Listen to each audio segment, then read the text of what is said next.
2011년 6월 뉴질랜드 크라이스트 처치에서는 강진이 발생해 도시 전체가 큰 혼란에 빠졌고 수많은 건물과 기반 시설이 파괴되었으며 5만 가구 넘게 정전이 발생했습니다.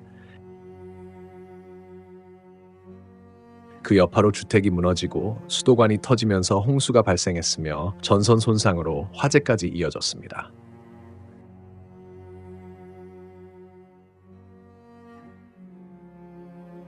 강한 지반 운동과 격렬한 흔들림으로 인해 도시 일부에선 토양 액상화로 알려진 이상 현상이 발생했습니다. 아스팔트 도로에서 분출된 모래로 인해 자동차가 전복되거나 가라앉았으며 언덕에서는 굴러내린 바위들이 주택에 더 큰 피해를 입혔습니다.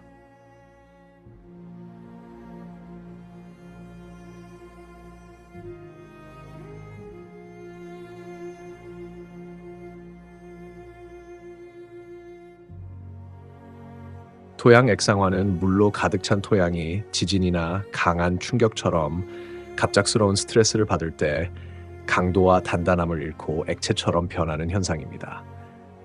물은 젖은 토양이나 모래가 하중을 받으면 눌려 압축되는 경향이 있지만 흔들림이나 폭발 같은 스트레스가 가해지면 반대 현상이 나타나며 토양은 구조가 약해져 흙이 퍼지고 느슨해집니다. 이로 인해 발이 빠지면 벗어나기 어려운 모래늪이나 유동성 점토가 형성됩니다. 땅이 액체처럼 변해 건물, 도로, 자동차 같은 무거운 구조물들이 가라앉거나 무너져 내리기 시작합니다.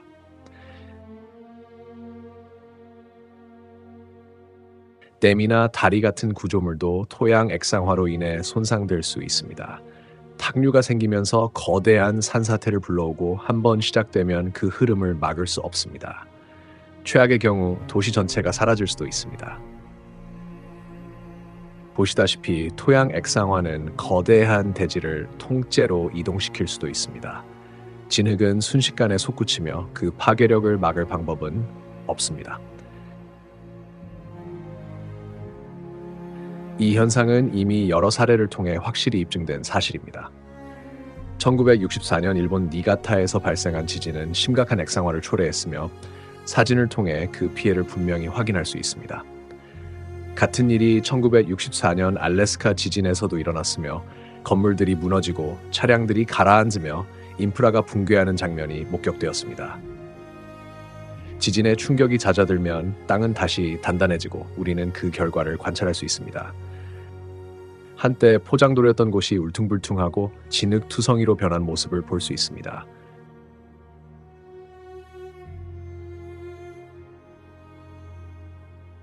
19세기 도시 사진을 들여다보면 이와 비슷한 광경을 다시 목격할 수 있습니다. 도로들은 다듬어지지 않고 온통 진흙탕입니다. 우리는 세련되고 정교하며 웅장한 건축물을 배경으로 조잡하고 울퉁불퉁하며 거칠고 진흙투성이인 도로들을 곳곳에서 볼 수 있습니다.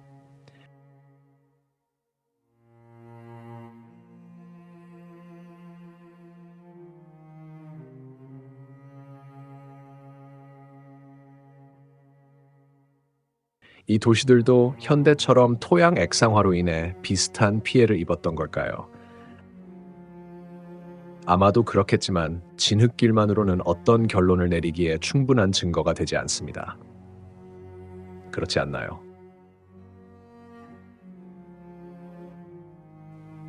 아이들은 종종 가장 중요한 질문을 하지만 어른들은 흐릿한 사고 속에 빠져 만족스럽지 못한 답변을 하고 종종 터무니없는 배운 지식을 되풀이하여 아이들의 상상력을 채워주지 못합니다. 이 아이들은 이 진흙투성이 19세기 도로를 걸으며 주변을 관찰하다가 이렇게 물을 수 있습니다. 왜 창문을 이렇게 낮게 지었을까?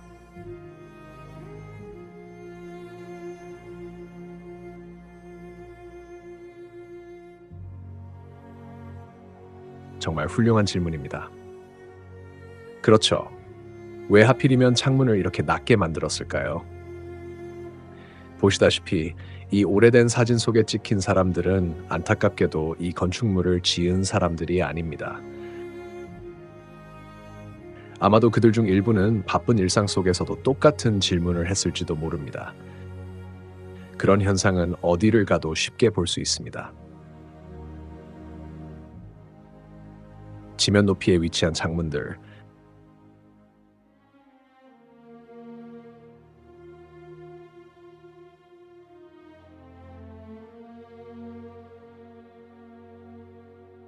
부분적으로 땅에 묻힌 창문들,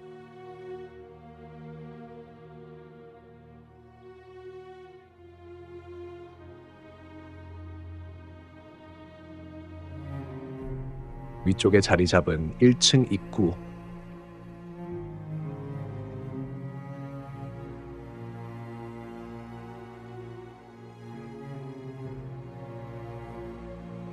지하로 내려가는 계단,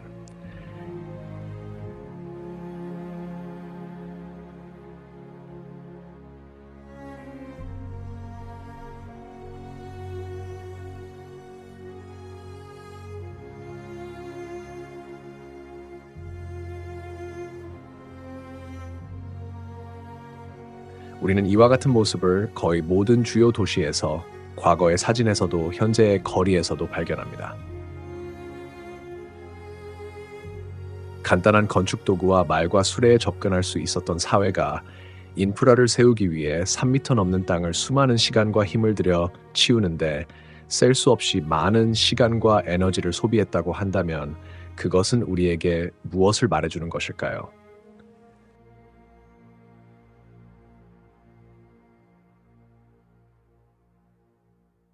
지하실 바닥을 만드는 일은 정말 엄청나게 힘든 작업입니다. 20세기 이래로 굴삭기와 적하기 같은 대형 동력 굴착 기계들은 지하실을 파는 데 필요한 시간과 인력을 삽으로 손으로 파던 것에 비해 크게 줄였습니다.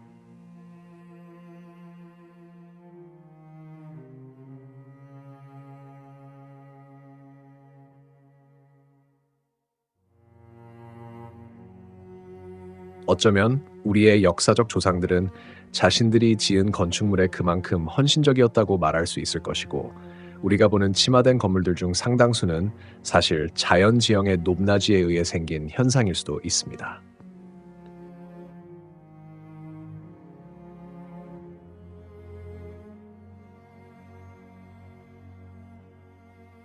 공식 기록은 늘 모순이 많지만 현대의 발굴이 없었다면 그 설명이 충분히 받아들여졌을지도 모릅니다. 이런 사진을 보면 우리가 보고 있는 것이 지면 아래 2, 3미터 깊이에 있는 창과 문이라는 사실이 단번에 떠오릅니다. 왜 창문과 문이 지하에 있는 걸까요?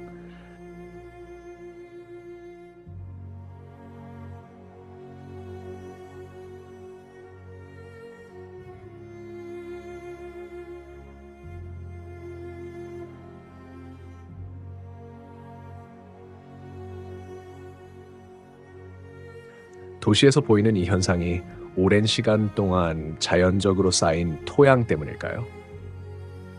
지질학자들은 전 세계적으로 흙이 얼마나 쌓였는지에 대해 공통된 기준을 세우지 못했습니다.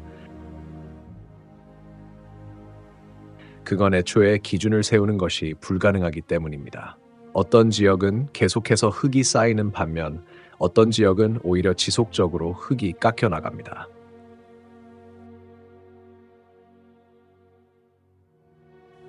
많은 역사가들과 고고학자들은 수세기에 걸쳐 많은 도시들이 전쟁과 지진, 화산재, 홍수와 같은 자연현상으로 인해 파괴되었다고 언급해왔습니다.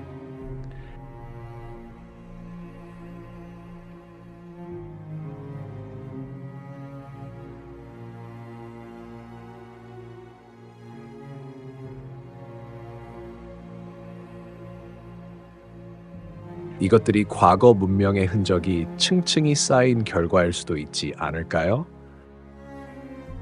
아니요, 그렇지 않습니다. 도시 곳곳에서 지면 아래 숨겨진 건물층들이 위에 서 있는 건축물과 동일한 양식을 띠고 있는 모습을 반복적으로 목격할 수 있습니다.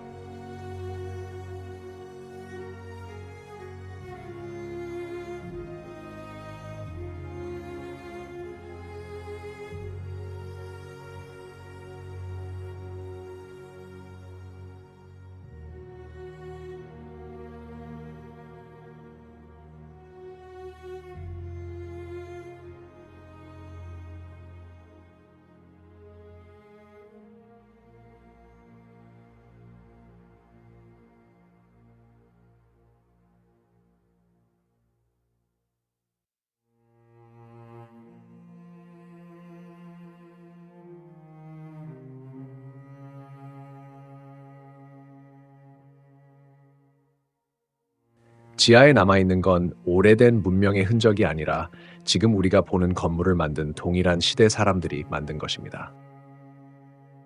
이런 식으로 땅에 묻힌 구조물이 전 세계에 걸쳐 있다는 걸 한번 인식하게 되면 다시는 예전처럼 못 본 척하며 지나칠 수 없습니다.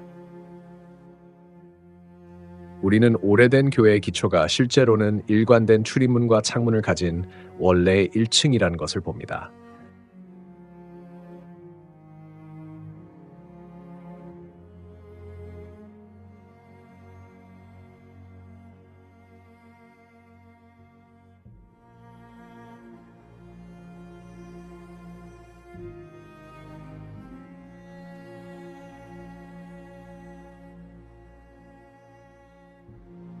'땅 속에서 발견된 모자이크들이 보입니다.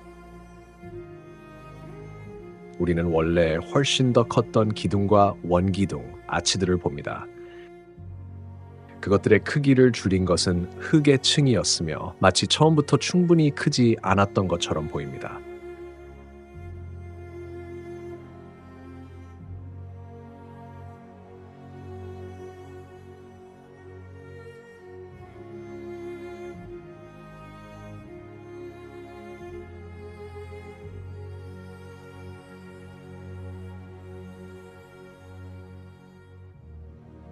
1964년 일본 니가타 지진에서처럼 우리는 이른바 고대 구조물들 중 상당수가 기울어져 있는 것을 발견합니다. 마치 한때 그 아래의 토양이 느슨해지고 액화되었던 것처럼 보입니다. 독일의 주르흐젠 교회 사탑과 오버키르헤 교회 사탑,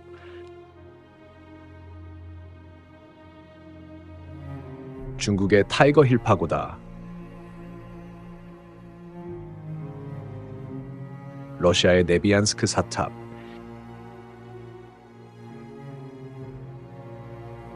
인도의 기울어진 후마 신전,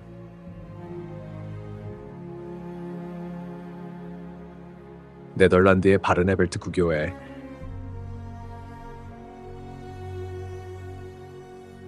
스페인의 사라고사, 산후안데 로스 파네테스 사탑,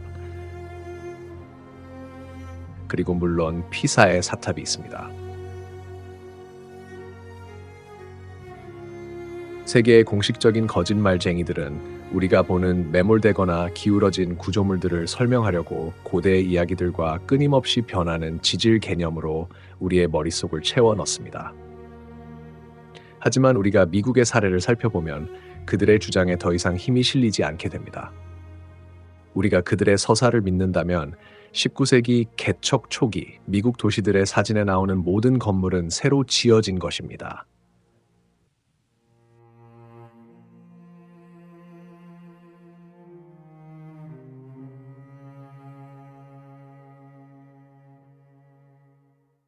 왜 워싱턴 국회 이사당과 같은 유명한 건물들이 땅속 깊숙이 이어진 구조를 갖고 있는 것일까요? 반복해서 드러나는 모순들은 결국 설명이 되지 않습니다. 어째서 미개한 사람들이 지상에서 보이는 기둥 양식과 일치하도록 국회의사당의 기초를 짓는데 자원과 에너지, 시간을 낭비했을까요?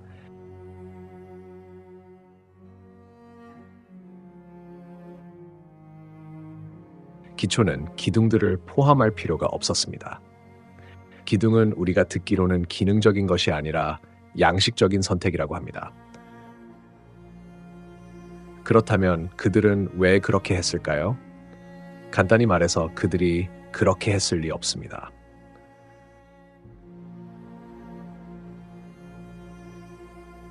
사진들을 보면 19세기 사람들은 땅 위에 깔려있던 엄청난 양의 진흙을 제거하는 데 매우 몰두하고 있었던 것으로 보이며 또한 땅속에 묻힌 기존 건축물들을 다시 파내는 데도 힘을 쏟고 있었던 것으로 보입니다.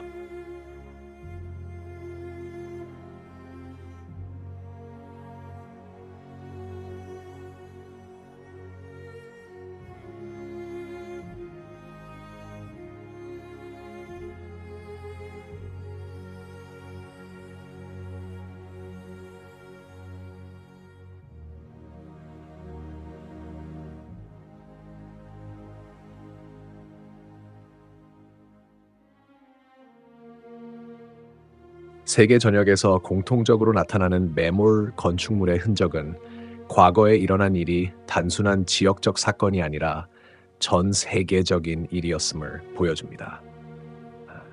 지역마다 표토가 쌓이고 침식되는 방식은 다르지만 현재 우리가 확인할 수 있는 매몰 건축물들에 대해 이를 타당하게 설명해주는 공식 입장은 어디에도 없습니다.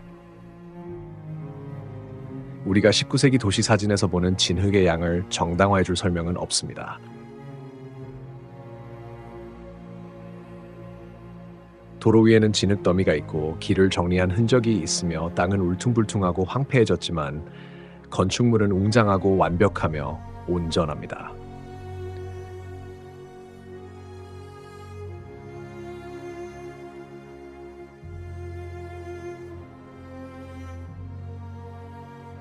찰스 디킨스가 산업화로 물든 부패한 런던을 묘사하기 위해 서두의 안개를 은유적으로 사용한 표현은 문학 비평가들로부터 호평을 받았습니다.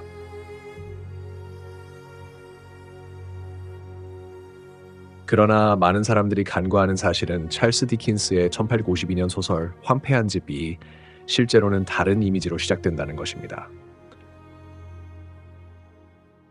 런던. 가을 학기가 막 끝났고 대법관은 링컨스인 홀에서 재판을 진행하고 있다. 11월의 날씨는 스산하고 매서우며 거리에는 마치 물이 이제 막 지구 표면에서 물러난 듯 진흙이 가득하다. 액상화가 크라이스트 처치 전역에서 큰 피해를 일으켰지만 이는 국지적 지진으로 인한 것이었고 도시 전체가 아닌 일부 지역에 국한된 현상이었습니다. 그 시기에 전 세계적으로 동시에 대규모 지진이 일어났다는 건 상상하기 어렵습니다. 하지만 정말 불가능한 일일까요? 위키피디아조차도 액상화는 지진이나 외부 환경의 급격한 변화로 인해 자연적이거나 인위적으로 발생할 수 있다고 설명하고 있습니다. 만약 그 말이 사실이라 하더라도 19세기 건물들에서는 크라이스트 처치나 니가타에서처럼 무너진 흔적이나 구조적 피해가 전혀 보이지 않습니다. 대부분의 매몰 건축물들은 놀라울 정도로 온전한 상태입니다. 어떤 건물은 땅속으로 가라앉았고 일부는 지면이 최소 3m 이상 높아지면서 균일하게 덮이거나 거대한 산사태로 덮이듯 진흙 언덕 속에 부분적으로 묻혀있는 모습입니다. 전 세계에서 발견되는 이 매몰 건축물의 기묘한 사례는 다음과 같은 중요한 사실들을 시사합니다. 땅 밑에 숨겨진 것들은 오래전 문명의 유산이 아니라는 사실입니다. 대부분의 경우 매몰된 구조물들은 우리가 지상에서 보는 건축물들과 일치합니다. 그 건물들은 예상보다 훨씬 거대한 것으로 드러났고 따라서 말과 수레만으로 작업하던 빅토리아 시대 사람들, 더 나아가 그 이전 세대에게는 절대 지을 수 없는 구조물이었다는 뜻입니다.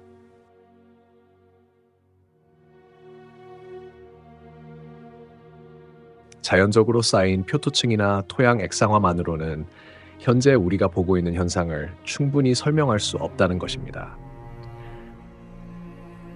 어떤 일이 벌어졌던 간에 그것은 단순한 현상을 넘어선 거대한 규모의 사건이었으며 자연적이거나 인위적인 지구적 대격변이었을 수 있습니다.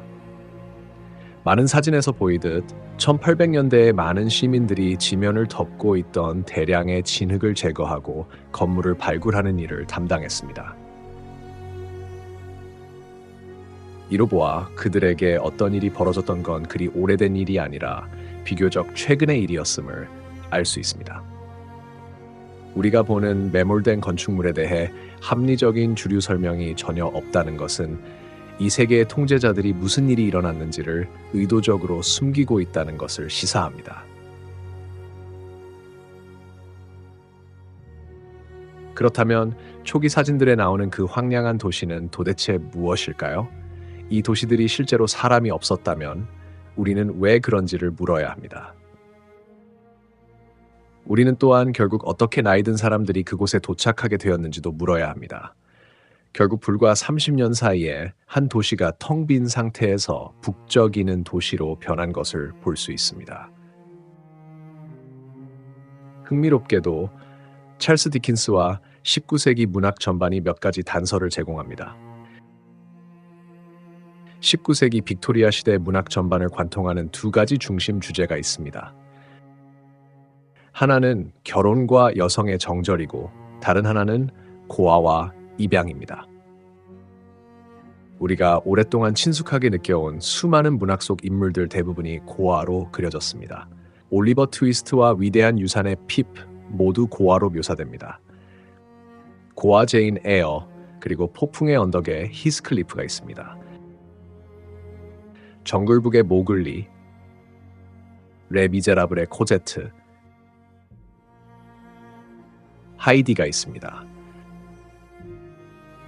라푼젤, 피터팬, 백설공주, 톰 소여의 모험과 허클베리 핀의 모험, 그리고 빨간머리 앤을 가지고 있으며 이들 작품은 당대의 시대상을 그대로 반영한 문학이었습니다.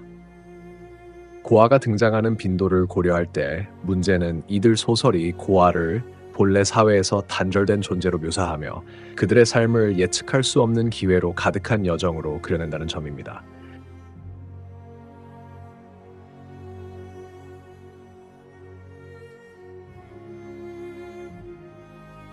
실제 삶은 그렇게 낭만적이지 않았습니다.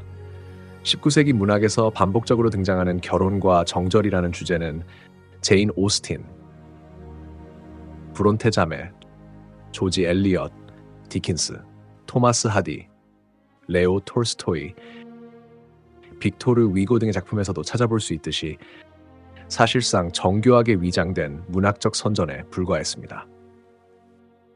그들의 궁극적인 목적은 아이들을 어머니와 분리하는 사회적 가치 체계를 공고히 하고 이를 정당화하는 것이었습니다.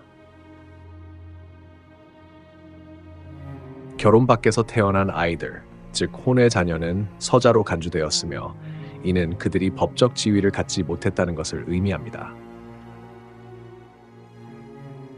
혼외 자녀는 19세기 전반에 걸쳐 심각한 사회적 낙인이었습니다.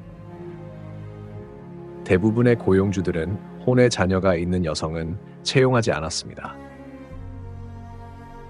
혼외 자녀를 둔 많은 미혼모들은 결국 집도 없이 병들고 굶주림에 시달려야 했습니다.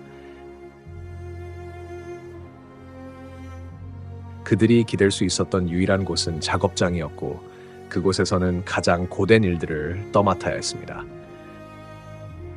일부 지역에서는 혼외 자녀를 둔 여성들이 따로 구분되어 미혼모 또는 타락한 여성이라는 신분을 나타내는 특별한 복장을 강제로 입어야 했습니다.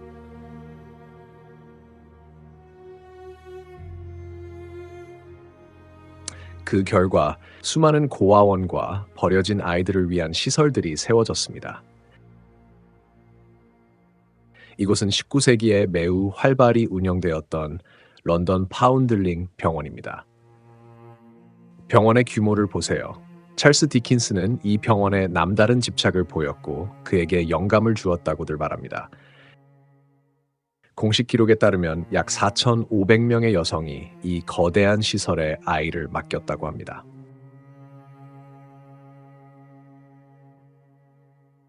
하지만 이는 수많은 기관 중 하나에 불과했습니다. 위키피디아는 19세기 동안 영국에서 설립된 64개가 넘는 고아원의 부분 목록을 제공합니다. 그 목록은 일부에 지나지 않습니다. 19세기에 부모 없는 아이들이 대량으로 존재했던 이 특이한 사례는 많은 연구자들에 의해 잘 문서화되어 있습니다. 그들 대부분은 그 당시 고아가 얼마나 많았는지를 정확히 보여주는 수치를 산출하는 것이 거의 불가능하다는 데 동의합니다.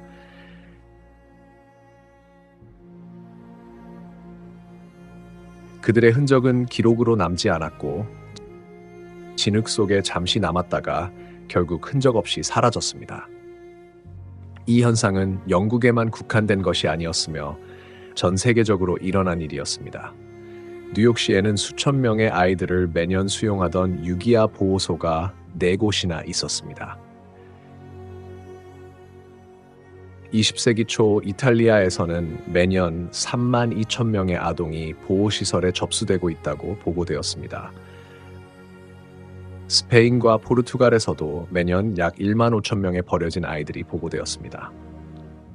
1860년 이전까지 밀라노, 나폴리, 피렌체 세 도시의 시설들에서만 37만 4천 명의 유아가 접수되어 처리되었습니다. 역사학자 데이비드 랜셀에 따르면 1880년대 무렵 모스크바는 해마다 1만 6천에서 1만 8천 명의 유아를 접수했고 그중 1만 명 이상을 돌봄을 위해 외곽 마을로 보냈다고 합니다.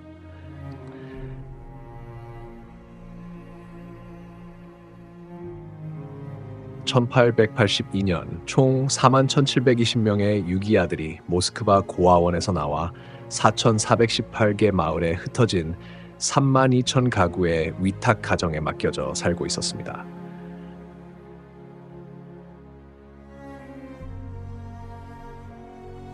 (12개의) 마을에서는 각 마을마다 90명이 넘는 아이들을 위탁해 키우고 있었습니다. 종종 간과되곤 하는 사실 중 하나는 1800년대에 제정된 여러 법률로 인해 미혼모들이 자신의 아이를 키울 수 없게 되었다는 점입니다.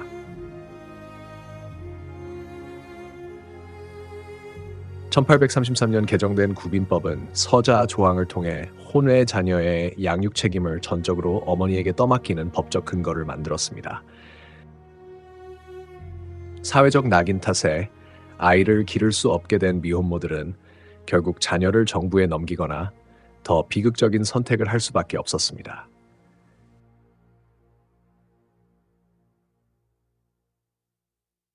입양이나 유아 돌봄 관련 광고가 신문에서 인기를 끌었고 많은 학자들은 이것이 흔히 아기 농장 혹은 금전 거래를 동반한 살인을 위장하기 위한 수단이었다고 지적합니다.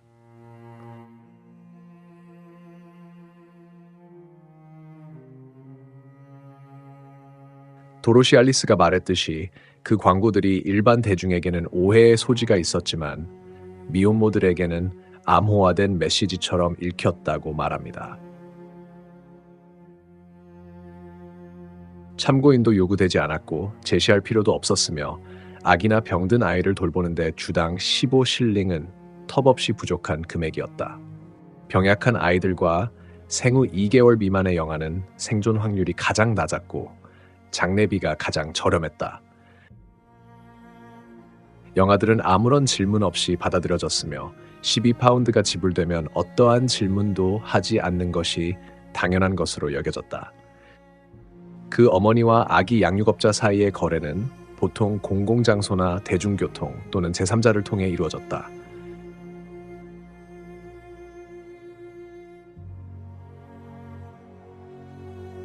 개인적인 정보는 오가지 않았으며 돈이 지불되었고 거래는 완료되었다. 아이의 어머니는 자신의 아기를 다시는 살아있는 상태로 보지 못하리라는 것을 알고 있었다.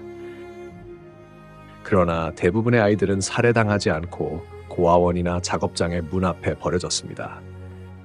이러한 기관에 수용된 모든 아이들은 완전히 새로운 신원을 부여받았습니다.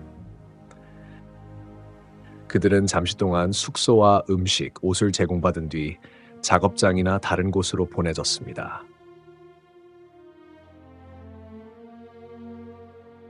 19세기엔 사진이 드물었지만 세기 말이 되면서 우리는 더 많은 사진을 보게 됩니다. 그처럼 많은 고아들이 대거 이동한 마지막 지역은 미국이었습니다. 그리고 바로 이곳에서 우리는 고아 열차의 증거를 보게 됩니다. 1854년 첫 고아 집단이 미시간에 도착했고 그 후 이 운동은 1929년까지 수십만 명의 아이들을 미국 전역으로 실어 날랐습니다. 공식적으로 19세기에는 97개 이상의 기관이 고아 및 고아 열차 프로그램에 관여했습니다. 이것은 다시 말하지만 미국에만 국한된 일이 아니었습니다. 애니 메퍼스는 10만 명이 넘는 유기 아동들을 속여서 영국에서 캐나다, 뉴질랜드, 남아프리카, 심지어 지구 반대편 호주까지 보내어 아동 노동에 팔아넘긴 여성으로 역사에 기록될 것입니다.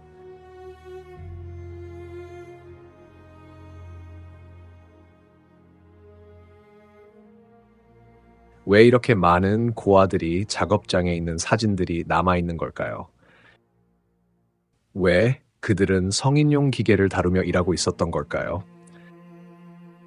당시에는 이런 일을 맡길 성인 인력이 부족했던 걸까요? 그리고 20세기 초 미국의 놀이공원이 이례적으로 급성장한 흥미로운 사례가 있습니다. 놀이기구와 전시뿐만 아니라 이들 공원 중 많은 곳은 보육 전시장이라는 이례적인 볼거리를 선보였습니다. 이 놀이공원의 방문객들은 아이스크림을 먹으며 돌아다니다가 마치 신생아 중환자실처럼 꾸며진 전시장에 들러 미숙아들이 인큐베이터 안에 자고 있는 모습을 구경할 수 있었습니다.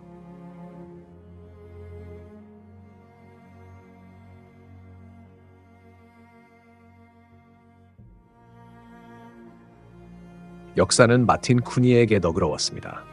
그는 영웅으로 칭송받았고 인큐베이터를 만든 독일인 두뇌였으며 우리가 듣기로 그의 첫 미숙아와의 만남은 1896년 세계 박람회에서였습니다.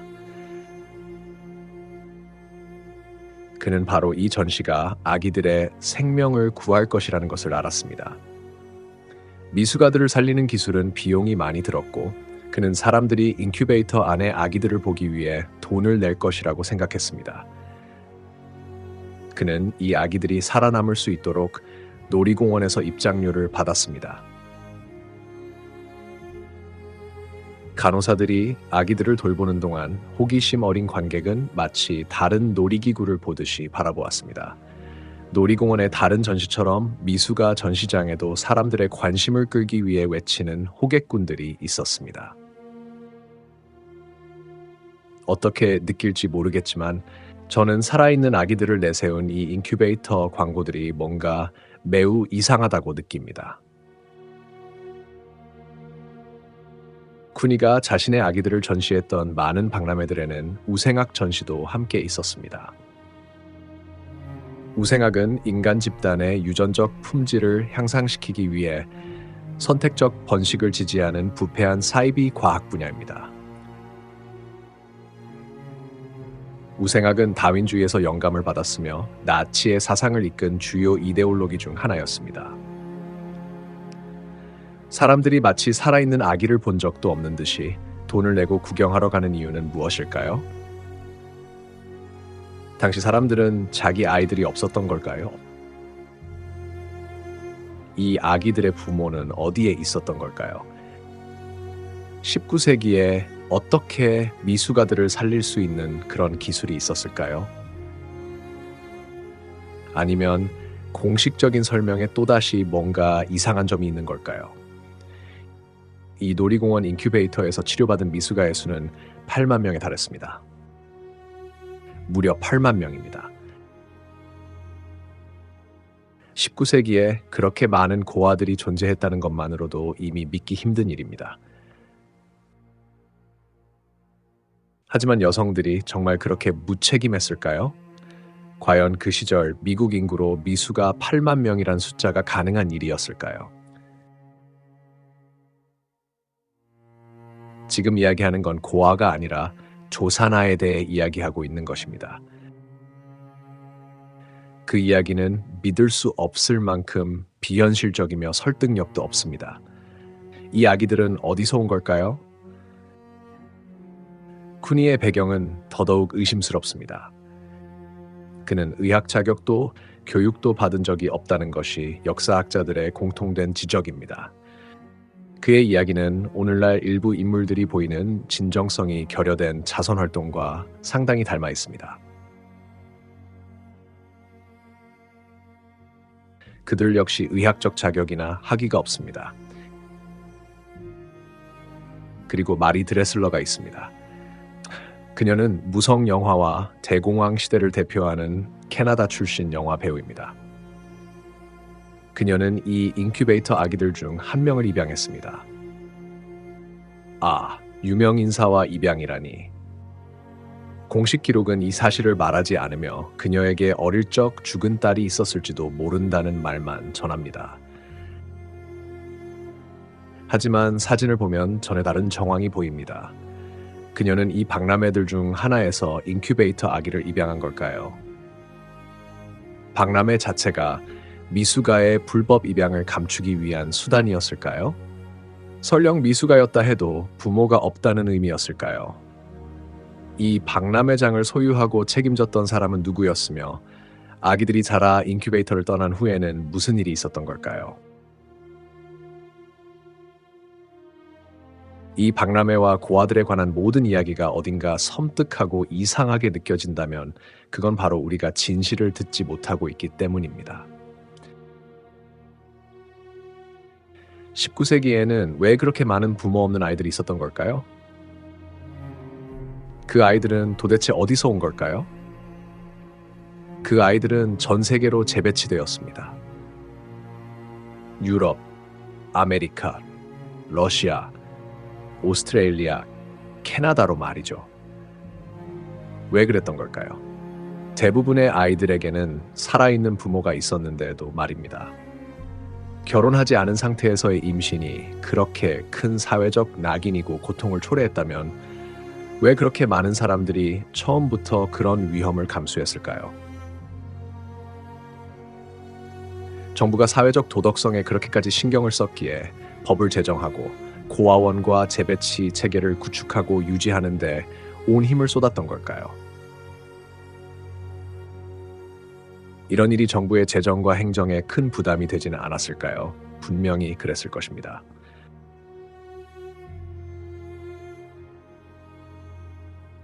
하지만 보시다시피 정부의 전 세계적인 계획 뒤에는 더 큰 목적이 있었습니다. 재인구화였습니다. 당시 순결이라는 사회적 가치관은 사실상 아이들을 빼앗기 위한 선전과 그에 대한 정당화일 뿐이었습니다. 우리가 19세기 초의 도시에 사람이 없는 모습을 보는 이유는 실제로 그 도시들이 비어 있었고 인구가 없었기 때문입니다. 그리고 그 도시들이 30년 후에 활기를 띠게 된 이유는 고아들이 이 도시들로 이송되어 인구를 다시 채웠기 때문입니다. 보시다시피 19세기 초에는 일종의 전 세계적인 초기화가 있었습니다. 먼저 인구를 줄이고 그 다음에 다시 인구를 채우는 방식이었습니다. 사진 속 사람들은 이 건축물을 지은 이들이 아닙니다. 그들은 이 건축물과 함께 진흙더미를 물려받은 것입니다. 19세기 사진에서 보는 사람들은 이 건축물들이 본래 어떤 목적이었는지 또 누구의 소유였는지도 모른 채 그 건물들을 물려받았을 뿐만 아니라 대부분의 건축물을 다른 용도로 전환하는데 자신도 모르게 가담하게 된 것입니다. 저도 지금 이 모든 이야기가 별로 말이 안 된다는 걸 알고 있습니다. 아마 도대체 왜 이런 도시들이 텅 비어있고 진흙으로 뒤덮였던 걸까라는 생각이 드실 겁니다. 도대체 무슨 일이 있었기에 각국 정부가 지구를 재인구화해야 했던 것일까요? 그리고 무슨 생각을 하고 계신지 압니다. 이 얘기들이 정말 흥미롭긴 한데 이게 도대체 평평한 지구와 무슨 상관이 있다는 건지, 국융, 태양과 달, 그리고 우리가 고정된 평면 위에 있다는 개념에 대해 더 알고 싶으시겠죠. 걱정하지 마세요. 앞으로 이야기를 따라가다 보면 모든 것이 점점 더 명확해질 것입니다. 지하에 묻혀있던 구조물들, 텅 빈 도시들, 그리고 급증하던 고아 산업, 이 모든 것은 단지 시작에 불과합니다.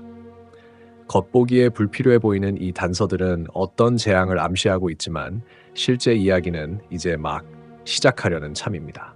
무대는 먼저 마련되어 했고 이제 준비가 끝났습니다. 당신이 아직 그것을 보지 못하더라도 당신은 분명 느끼고 있을 겁니다. 버려진 도시들, 지하에 묻힌 건축물들, 그리고 고아들, 이 모든 것은 다가오는 어둠을 알리고 있습니다. 우리 앞에는 거대한 검은 구름이 있고 솔직히 말해 우리는 그 한가운데로 향하고 있습니다. 그리고 제가 앞서 말했듯이 우리에겐 시간이 많지 않습니다. 자, 약속을 지킬 시간이 되었고 이제 당신을 미래로 데려갈 때입니다.